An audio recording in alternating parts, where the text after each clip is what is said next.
আসসালামু আলাইকুম। আপনারা সবাই কেমন আছেন? আমি আলহামদুলিল্লাহ ভালো আছি। তো কালকে তো বেড়াইতে গেছিলাম, দেখাইছি আপনাদের সবাইকে। তো আজকে আবার চলে আসলাম নিজেদের বাড়িতে। তো আমার ছোট ছেলেটার অনেক জ্বর আসছে, ঠান্ডার মধ্যে গেছি দেখে। তো এই যে দেখেন, চাল কুমড়া বলে এটাকে। তো আপনারা কে কী নামে চেনেন এটাকে আমাকে কমেন্ট বক্সে জানাবেন। তো এই যে চাল কুমড়াটা এখন কাটাকাটি করে নিচ্ছিলাম, কারণ এটা দিয়ে মোরব্বা বানাবো। তো এই দেখেন, এই যে ভালোভাবে কেটে নেবেন, কারণ উপরের ছোলাটা অনেক শক্ত থাকে। এটা তো অনেক পাকার পরে তারপরে এটা কাটতে হয়। এটা অনেক আগের খাবার, কারণ এটা হচ্ছে অনেক আগেই মানুষ খাইতো, কারণ এখন অনেক মানুষই চেনে না। তো হচ্ছে আমার শাশুড়ি তো বানাতে পারে এগুলা। আমি তো প্রায় জীবনে 2-3 বারই খাইছি, এর বেশি আমি এগুলা খাই নাই। তো দেখেন, এই যে ভালোভাবে ছোলাটা ছেলে নেবেন যাতে সবুজ সবুজ ভাবটা না থাকে, কারণ ছোলাটা অনেক মোটা থাকে। তো আর এখন এই যে কাঁটা চামচ দিয়ে ভালোভাবে এটাকে ভালোভাবে মানে দাগ করে নেবেন কাঁটা চামচ দিয়ে, যাতে এটার মধ্যে ভালোভাবে মশলাগুলো ঢোকে। তো এই যে এইভাবে ডুম করে কেটে নেবেন।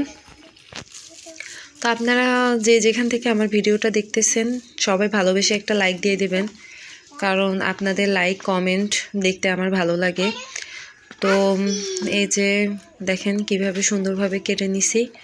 এখন এটাকে ভালোভাবে ধুয়ে তারপরে সেদ্ধ করে নিব।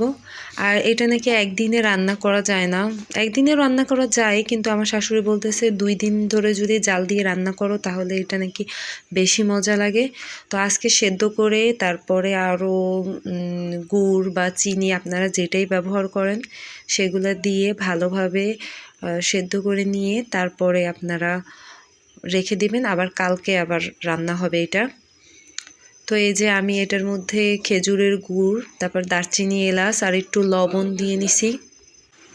আর এই যে নারিকেলও দিয়ে দিবেন। আমি নারিকেলটা ভালোভাবে ফিসাই নিছি ব্লেন্ডারে, পাটায় বাটলে আরও ভালো হয়। এইভাবে দিয়ে তারপরে এটার মধ্যে যে চাল কুমড়াগুলো সেদ্ধ করে নিছি ওইগুলো দিয়ে দেব। তো আমার বড় ছেলেটা সেরকমই মিষ্টি খায় না, ছোট ছেলেটা মিষ্টি একটু পছন্দ করে।